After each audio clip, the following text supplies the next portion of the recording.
Welcome back to the Nick Bartlett Show, everybody. And today we're hopping back into the normal swing of things. Sitting down with me today is Paul Loeffler, who is the director of broadcasting and a play by play announcer at Fresno State. This is Paul's second time on the show. Welcome back, Paul. Hey, great to be with you, Nick. Great to talk about what should be an exciting year for Fresno State. Yeah, today we'll talk about Fresno State's outlook this season, how the Bulldogs fare in the Mountain West, and the college football landscape in general. That's what I had written. Now we're obviously going to talk about the coaching change with Tedford stepping down. So a lot of things happening surrounding Fresno football right now. Before we get into it, be sure to hit that like and subscribe buttons on YouTube. You know us on Twitter. We're getting there on YouTube. And with that, let's get to the questions. Things have changed. So, again, apologize. First question might be a little long-winded. But just how unexpected was this all? I think we all felt like Tedford's health had improved. It seemed like he was going to be the guy this year, and just in the blink of an eye, as of 2-3 days ago, everything changed. So, how are you feeling? How is the program feeling? And what are your thoughts on the new coaching search?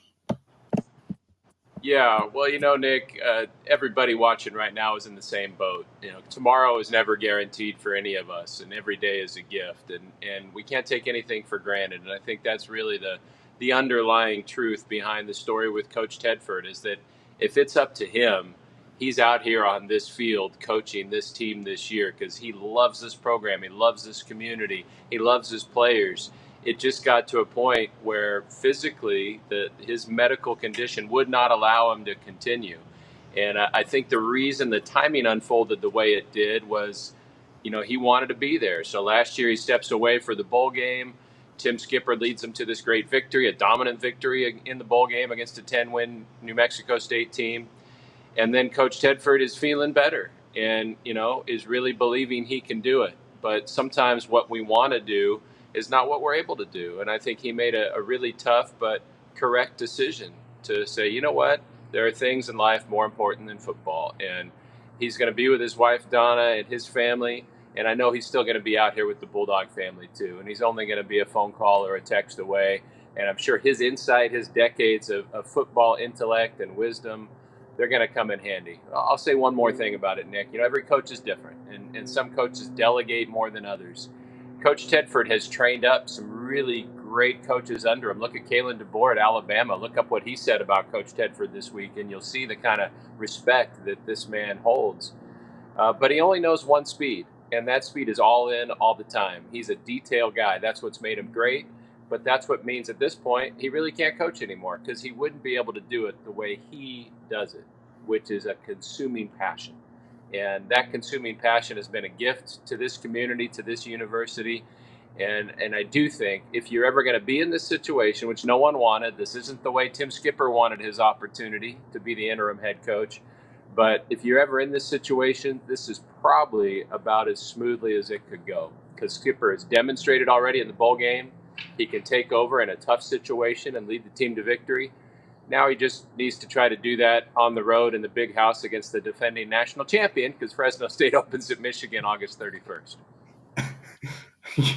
Yeah, that is quite the opening matchup. Really, obviously literally doesn't get bigger. But yeah, one final thought. I just hope that the best for Tedford. And like you said, man, there are things more important than football, and I'll leave it at that. But best of luck him and his family. And I'll love to see him, Fresno and West Coast football in general because he's been a huge figure on the West Coast. Moving ahead, more to the questions, I guess, that we kind of had planned before the big announcement. So how good could Fresno's offense be this year? They returned Mikey Keene, Malik Sherrod, and 4 starters on the offensive line. They really only lost two inside slot receivers, and the most notable loss would be Trey Watson. Sorry for the long-winded question. Basically, how good could Fresno's offense be this year? I think they can be really good. And there were times last year when that offense was really good. You look at the way Mikey Keene played at Purdue, leading the Bulldogs to victory there, at Arizona State in his hometown, where the defense had a big hand in that too with 6 picks. But, he led the team to a sterling performance. I think he completed his first 14 passes in a row. And then late in the year, he gets injured. They have this losing streak. But the way he played in that bowl game, it was just a reminder this is who this guy can be when he's healthy and when the offensive line gives him time. And I'm glad you brought up the O-line, Nick, because I think that is the key on offense this year. Yeah, they lost Trey Watson, talented tight end who will now be at Texas A&M. Eric Brooks graduated. He's playing in the CFL. He was a dynamic game changer for this program. But they really are loaded at the skill positions. To me, it's all going to come down to how that offensive line functions as a unit. They're taking their most experienced linemen, Mose Vavao, moving them from guard to center. I think that's going to stabilize that unit. Another part of the losing streak last year was having Jacob Spomer, their left tackle, get hurt. The blind side wasn't as protected, but he's healthy. He'll be back on that side. Braylon Nelson at the other tackle might be the most improved player on the team, and they've got high hopes for him. And maybe most importantly, there's some depth there that wasn't there before. Sometimes you're one injury away from that offensive line just dominoing its way, out of effectiveness. And in this case, I think they really believe they have 9 or 10 guys who they can count on, who have position versatility, and most importantly, can keep Mikey Keene on his feet and give him time to pick defenses apart, which is what he demonstrated he's capable of. Yeah, and two of those aforementioned linemen, if I'm saying it right, Vavao, did I say that right? Vavao, yeah. Nice. He was second team Mountain West, all Mountain West at guard last year. So moving him to center should be an interesting piece. Obviously, that's a lot of faith moving anyone to center. Obviously, controlling all the signals. And then Spomer, left tackle, honorable mention, all Mountain West. So these guys are. It's not just like they're returning pieces. There's clearly some talent there. Popping into things that are a little bit different. We're talking about the roster. So do you feel the 7-game Mountain West schedule will hurt or help the Dogs? Ooh, that's a good question. It's going to be interesting to see how it affects the overall conference race, especially in the absence of divisions. This is the second year in a row now that the Mountain West won't have divisions like it had for many years, and it's just going to be the top two. Last year there was a 3-way tie, and it was pretty controversial the way that tie was settled, and a lot of people thought the best team in the league at that point, San Jose State, was left out of that championship game. So this year with fewer games, on top of that, the imbalance of you're not playing the same teams, and probably more importantly, because it's an odd number of conference games, you've got half the league playing 4 conference home games and half the league playing 3 conference home games. This is a conference probably as much or more than any other in the country where home field advantage really matters. Think about the altitude fields that are in this league. So that, I think, is a whole curveball that makes it really hard for an equal playing field to exist from a scheduling perspective. And how you handle your schedule is what's going to matter. So Fresno State, interestingly enough, plays its first 2 conference games on the road. Are you able to go get back-to-back road victories at New Mexico and UNLV and get off to a 2-0 start? If so, then you're kind of playing with house money at that point. But if you have a tough time on the road, all of a sudden you're behind the 8 ball. So it's going to be interesting how that 7-game conference schedule plays out. I do think that Fresno State is well positioned, and I think some of these players learned some lessons last year. They had everything in their grasp. They controlled their own destiny. They had a real good shot of being in a New Year's Six Bowl. That went out the window. They controlled their own destiny for a Mountain West championship game, and that 3-game losing streak cost them that opportunity at what could have been back-to-back crowns. So these players haven't forgotten that. They know that you need to make every play count, every game count, and I'm looking forward to watching them seize those moments. Yeah, and for those people who may just watch bigger market teams, all love. Fresno started off 8-1 last year, and what Paul was referring to was San Jose State and Chevin Cordero led. Wasn't it? Was it? Am I making this up, or was it a coin flip? What was it exactly that kind of held them out of the conference championship last year? Well, it was a series of tiebreakers that they had a list that was a page long, but it was they didn't all play the same teams, right? So that's again a situation. For instance, Fresno State had beaten Boise State and UNLV, the 2 teams that ended up playing for it, but not everybody played everybody, and so the head-to-head matchup didn't settle it. And San Jose State, I think, if you looked across the board at who they beat and how they beat them, probably was the strongest team. But the rules were the rules, and they were set up in advance with the intent of having the best two teams play. And I think that's just another reminder. You can anticipate a lot of things. It's hard to anticipate everything. But that San Jose State team, what they did to Fresno State, I think lingered for the Bulldogs. The Dogs felt the weight of that defeat. It affected them the next week against New Mexico, a game here at this stadium on a night where Aaron Judge was here getting honored and Mike Batesel, the national championship baseball coach. Those guys had their numbers retired. There was this huge energy in a sold-out stadium. And then the Bulldogs forgot to finish the win, and New Mexico stole it from them. And then that turned into a third straight loss at San Diego State. And this team was really reeling. And I think that's, again, it points to what Fresno State fans can expect with Tim Skipper's leadership as the interim head coach. The fact that he stepped in that setting when they lost three straight, when all their goals are out the window, when their head coach is stepping away, and he found a way to bring everybody together to get them to believe. Coach Tedford was a big piece of that, providing inspiration for them. But, when you can come through in those kind of tough details, that kind of scenario, I think it bodes well for the future for Fresno State. Yeah, and thank you for explaining that tiebreaker a little deeper. I think that was a little bit hard to understand last year, so we appreciate that. And hopping back to Fresno, yeah, I mean, things could have really fallen off the rails. I mean, you look at you go from 8-1 to like 8-4. Had you lost that bowl game, all of a sudden things aren't feeling so good heading into the offseason. Now you got a little bit of confidence, 9 wins and a lot of returning pieces. In the game that kind of you were alluding to, I think you touched on earlier, but it was an absolute blowout in the bowl. A Fresno win 37-10, if I'm remembering correctly off the top of my head. So wasn't really close. Going back to the roster, doing a little flip flop today. And this is a medium-winded question. How about that? Could Fresno's defense surprise people this year? It feels like their defensive line should be dominant, led by the trio of Debo Bridges, Jacob Holmes, and potentially Corey Foreman. A lot of other pieces there, but could Fresno's defense surprise some people?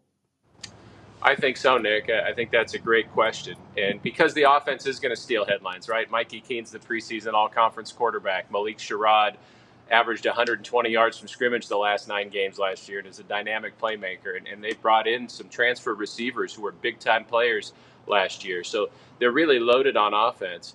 Defense is under the radar a little bit, but to me, that might be a big key to them winning a championship this year. And it does start up front. I mean, you mentioned the addition of Corey Foreman. This is a guy coming out of high school at Centennial Corona, was one of the biggest recruits in the country, if not the biggest. He was a 5-star guy who's been at USC and now has joined his old high school teammate, CV Nomura. They started out together at USC. Now they're here together at Fresno State. There's even another Trojan coming into that defensive line in DJ Lafitte, who can help on the interior. You mentioned Devo Bridges, the unquestioned leader of that unit, who now is in his final year, has played outside, played inside. He really is going to play with a lot of confidence. And they have some depth on that D-line that allows them to rotate personnel and stay fresh and keep that heat on the quarterback. And we've seen in this program, the championship year of 2022, Jake Hayner stole a lot of the headlines. There were some wild finishes. But if you want to look at somebody who was consistent and easily could have been the MVP of that team, it was David Perales, the defensive end. And he put so much heat on quarterbacks that there was a domino effect throughout the defense. That led to a lot of takeaways for that defense. And I think this is a unit up front that can create that kind of heat on the QB. You've got some linebackers. I mean, Malachi Langley is as dependable as they come at linebacker. He's been through so many battles here. He's unflappable. He knows his assignment. You can count on him. And Phoenix Jackson is a young man who had a couple huge games last year. I think he's going to slide into the role that Lavelle Bailey played last year and impress a lot of people. They have some more depth there. I mentioned CV Nomura, who will be primarily a pass rusher from that linebacker position, but they can move him around all kinds of spots. And then, of course, you get to the secondary. And I think that secondary last year absorbed some injuries, but built a lot of confidence, developed some experience. They get Cam Lockridge back, Nick, and Cam was one of the best corners in the country 2 years ago. Was on his way to another good season last year and had a season-ending injury. But he's a pick six waiting to happen. He's really skilled in coverage, and his physicality has improved. And at the other corner, because of Lockridge's injury last year, Alzillian Hamilton developed a lot of experience. So they have really high esteem and expectations for him. And at the safety spots, they'll lead with Dean Clark and Cam Braca. Dean made an impact last year, stepping right in out of the transfer portal. And Cam Braca is a local product who walked on after playing in high school and junior college ball here. But by the end of the year, was a real leader on that side. His teammates look to the example he sets. He's got a tremendous energy, and he's a really sure tackler. So I think they have a lot of confidence in that secondary. And the secondary coach, J.D. Williams, who played in 4 Super Bowls, has a tremendous track record of not just recruiting good talent there, but developing them while they're here. So I think you add all that up, you've got a front 4 that can put heat on the passer. You have a play caller in Kevin Coyle, the experienced defensive coordinator, who now says, hey, I've got talent, depth, and experience. Everything in my playbook is there. I can press any button, and these guys can make it happen. So I think it's going to be an aggressive defense, an opportunistic defense, and create some short fields for that potent offense. Yeah, and one thing for me, I'm a big kind of believer, going back to my Madden days. I know college football, 15, going back like a decade there, is all the rage right now. But I'm a big believer in having one playmaker at every level. Feels like the Dogs actually got more than that. But I mean, we already mentioned 3 guys on the line. You touched on Lockridge returning the secondary, and Tuivasa Murrah, and Malachi Langley in the linebackers. So you got playmakers at every level. For me, the one thing I do want to see would be the safeties, with Dean Clark and I think you said Braca. I think if those 2 come to play and can limit some big plays here and there, I could see this defense being really, really dominant. Not just like good, but dominant if the safety play is right. So I think the safeties could be a really key and determining factor. Going back to the schedule though, and this is could be an easy question, could be a trick question. Which game scares you more? Is it the early matchup against UNLV or the late season one against Air Force, or did I miss someone entirely? I know Colorado State might be a team that people are fearing. Well, I think you hit on some big ones. And I think the lesson of last year for this team was that they can't take anything for granted, right? I think in a lot of ways, it felt like they took that New Mexico game for granted, and it bit them. It cost them their championship dreams. So every game in conference is going to be tough, especially when there's only 7 of them. But that road game at UNLV, early, that's the second conference game for them. They'll be at New Mexico the week before. We know what Barry Odom did there last year. He returns a ton of talent. Ricky White, his receivers, NFL wideout all the way. Jackson Woodard, his linebacker, might be the best defender in this league. They're playing with so much more confidence, and the Bulldogs have to go there to Allegiant Stadium on a Saturday afternoon. So I think you're right. That's going to be a huge one out of the gate. You mentioned Air Force, a place Fresno State hasn't been in a long time. None of these players on this team have played in that stadium. That's going to be Veterans Day weekend, which will be I'm sure an emotional and special time for all these players and their families there at the academy. And Troy Calhoun has a pretty good track record of, regardless of how much talent he has coming back, fielding a competitive team. That's going to be a unique challenge on November 9th. And the weather could be the X factor, because in Colorado Springs, it can snow pretty much every day of the year. But in November, there's a greater chance.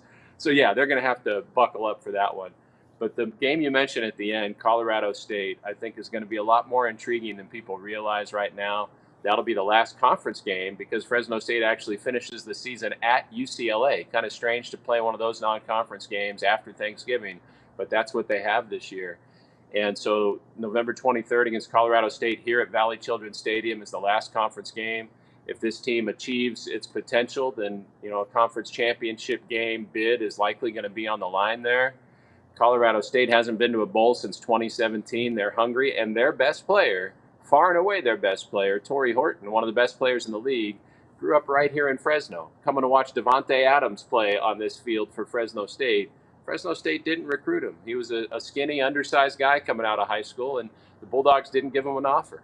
He's already hurt him for Nevada, and now he's got a chance to hurt him for Colorado State, and I know he's going to be motivated. So everything intertwined in that matchup's going to be huge.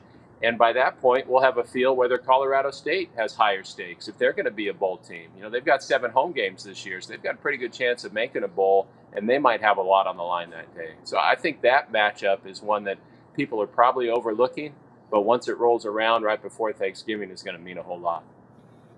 Yeah, until you mentioned it, I didn't know Fresno being Horton's hometown, and then obviously he doesn't have a slouch throwing him. Braden Fowler Nicolosi, for those of you who haven't been watching Colorado State football, he's a baller and he can win some games. So that's a name to remember. So all three of those matchups should be fun, but like you said, that it could come down to the end of the final matchup of the year, specifically without divisions in the shortened season or shortened schedule, excuse me. Um, and then we got about two, three kind of housekeeping questions, but one question that some people enjoy. Sometimes it puts them on the spot, but who's your favorite player on this roster? Doesn't have to be the best, doesn't have to be the worst, just your favorite. Ooh, man. I've asked so many coaches those kind of questions over the years, and they always bristle at it. And when you ask me, I understand why, because there's so many guys that are fun to watch. I mean, Malik Sherrod is so entertaining. That kickoff return he had at the end of the half against Boise State will never be forgotten here. It happened right behind me. I can get goosebumps right now just thinking about it. We mentioned some guys on the defensive side of the ball who've just been so dependable. We didn't talk about the kicker, Dylan Lynch, who was outstanding last year and whose onside kick the year before against San Diego State changed the whole season. And I think he's going to be a key this year. But I'll give you one that's a little out of left field, Nick. The tight end position, you mentioned Trey Watson transferring out. And so there is an opportunity there for someone to step up. Jake Boust is a senior who they know they can count on third down to catch the ball. They know he's great in the run blocking scheme and can help protect the passer. But I think there's a young man who's going to earn some playing time this year named Cam Beecham.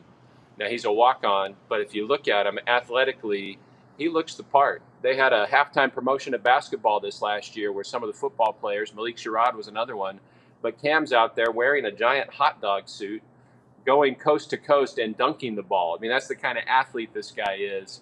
And I saw some of what he was made of last fall when we had one of our Central Valley honor flights take veterans back to Washington, D.C. We did our coaches show out there, and Cam and a defensive lineman named Johnny Hudson came out because Johnny's dad served in Vietnam, believe it or not. Cam's dad spent 20 years in the Marine Corps. So he's grown up around that. And I thought it was great just to have them there talking about the military connections, but Cam went above and beyond. And he and Johnny both stayed for a delayed plane full of veterans and waited and shook every one of those veterans' hands. And to me, that said, this guy isn't about himself. This guy sees a bigger picture. He's worked really hard. He's got athletic talent. I think he's going to find his way on the field this year, and I wouldn't be shocked because of the matchup problems he presents with his size and athleticism. I wouldn't be shocked if he made some big plays on third down, extending drives, and I think he sets a real good tone for his teammates. So, yeah, I don't think you saw that one coming, but I'll throw Cam Beecham's name in the mix. Yeah, so you said Cam Beecham at tight end. Okay, that is definitely a name to remember. And then a little side tangent now that you told the story. I mean, that to me is what I know. We're in a divided country, and I'm not going to go too deep, but I feel that it's always important. Me personally, I feel, not speaking for anyone else, I feel it's important to support our veterans. So when I hear things like that and a young man taking time out to shake every veteran's hand, I personally appreciate that and feel that's a really cool trait. Um, Moving forward, we got, this is just the general housekeeping stuff before we kind of get out of here. But how many, if you want to say, it's a little early, how many wins do you think the Bulldogs get this year? And can they win the conference and maybe, just maybe, sneak into the college football playoff? Yeah, isn't that exciting to have that opportunity out there for Fresno State and all the teams in the Mountain West? Talking to all the coaches at media days, and now we're up to 8 new coaches this year out of the 12 in the league that are new for this year with Tim Skipper taking over here. There's this anticipation because if you handle your business, you're going to have a good shot of being in that college football playoff, which means you have a chance at a national championship. And every athlete has that dream. Here at Fresno State, in 2008, we saw it with baseball, where Fresno State was a 4 seed in a regional and became the lowest seeded team in any sport ever to win a national championship. So people here maybe believe in the unbelievable and believe in the impossible. And for every Mountain West team, I think if you run the table in your schedule, if any one of these teams goes 12-0, they're almost certainly in that college football playoff. And even 11-1 would probably give you a good shot. And the problem is you can get all wrapped up in thinking about that. and then stub your toe. Fresno State could lose at New Mexico in the conference opener, and all those dreams go out the window. So I think it is exciting to have that carrot dangled, but what it takes is week after week, play after play of attention to detail and staying in the moment. This team has a track record of doing that in the Jeff Tedford era. Tim Skipper understands that. Tim Skipper, I mean, he's got it made. His brother was a star running back for Jim Sweeney, the legend. He played for the great Pat Hill, who still does the radio games with us, and then coached under Jeff Tedford. So, you know, the three greatest coaches in modern Fresno State football history have poured into him. He has all that perspective. He's made for this job. His players trust him. So all that to say, Nick, I absolutely see Fresno State as a Mountain West championship contender. I voted them first on my ballot in the preseason poll. I think they have a phenomenal coaching staff who isn't just good at X's and O's, not just good at developing talent, but cares. They have a heart for this community because so many of them played here or coached here before. So there's kind of this all-in mentality with this coaching staff, with this program, that I think the whole can be greater than the sum of its parts. And so I see Fresno State, you know, having the potential for double-digit wins this year, certainly potential for a Mountain West championship. And if the Dogs catch some breaks along the way, because that's what it takes, right? Last year they caught a break when Ashton Genty didn't play for Boise State against them. It would have been a lot harder to beat the Broncos if Genty were playing. I think that's just reality, right? You can look at every season, and some teams have good breaks, some teams have bad breaks. The team that makes its own breaks and overcomes the bad breaks is the champion. And I think this Fresno State team has the character, the makeup, and the potential to be that. Yeah, and definitely for those kind of who again follow bigger market teams, when you're looking at the Mountain West this year, right now, I'd say on most people's boards, I'd say Boise State's favored, and then right below that, you're going to have, depending on who you're speaking to, some combination of Fresno State, UNLV, and Air Force would kind of be the top four teams this year. You could, as we touched on earlier, maybe if Fowler, Nicolosi, and Torrey Horton just get on an absolute tear, you could throw them in there. But I'm thinking they need more of a complete roster. But so what Paul's saying is true here. Fresno State has a real shot, and if Boise one or two breaks go the other way, and Fresno makes one or two plays, they could really win this conference title this year. The roster is deep. And then the final question, kind of ask everyone this: anything else you'd like to add about Fresno State, the Mountain West, or the college football landscape in general? Well, just hearing you break down the conference a little bit, Nick, I think you're spot on with what the expectations are. And I wouldn't be shocked if Colorado State broke through and got to a bowl this year. They certainly have the schedule that can do it, but momentum is such a powerful force. It's how you start. You know, Fresno State, like I said, those first two conference games on their own, those can turn into a big plus or an albatross around their neck, depending on how they go. Another team that nobody's talking about that I would say, you know, let's wait and see what they do. The Hawaii Rainbow Warriors, because they've got a senior quarterback in Braden Shager who threw for 3,500 yards last year. Now he's playing in an offense with Timmy Chang, the ultimate trigger man, coaching him up, who really knows that offense. I think they're going to put some points on the board. They've got a couple really good returners in their secondary, and I think they have a schedule that's a little more favorable than it has been the last couple of years. So I wouldn't be stunned if Hawaii made its way to a bowl and maybe shook some things up in the conference. And I think I've learned by now you can't count out San Jose State. They still have some championship players on that team, and they have a coach in Ken Niumatalolo who's accomplished a lot with a little at some of the stops he's had, and is certainly going to have them dialed in. So I think it's going to be a fun and exciting year for the conference across the board. And for Fresno State, I think it's a real critical time. And that's just the honesty of it, Nick. And I know you're familiar with the teams in the Northwest and Washington State and Oregon State and kind of the limbo they feel themselves in right now.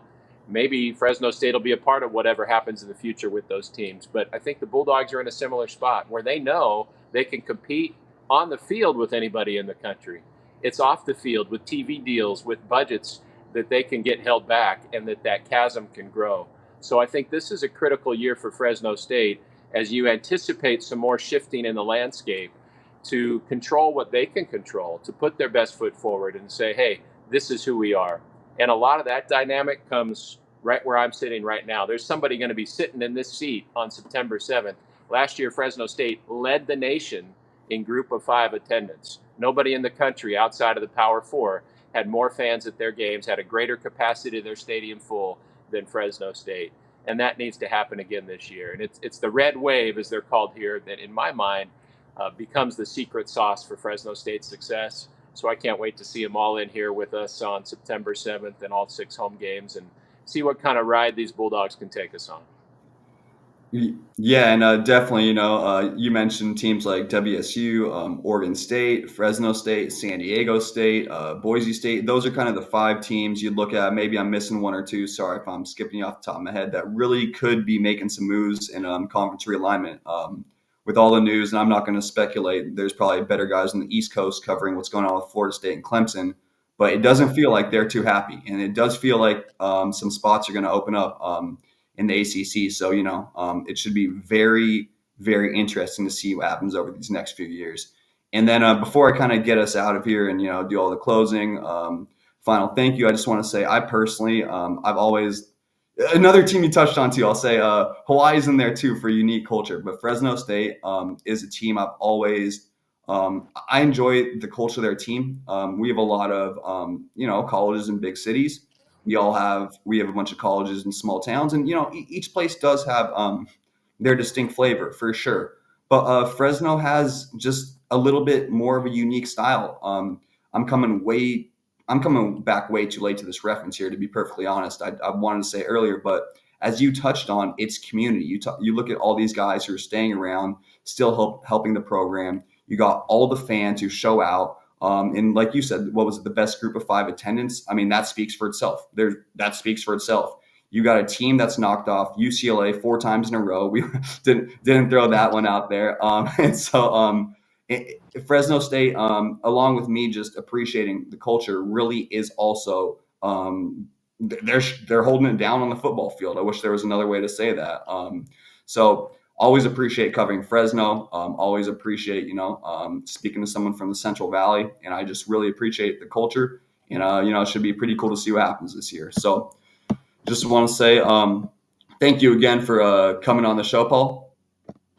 Hey, my pleasure, man. And you just hit the nail on the head, Nick. I mean, some of our coaches have called Fresno the last college town in California. It is a unique culture. It's not LA or the Bay Area.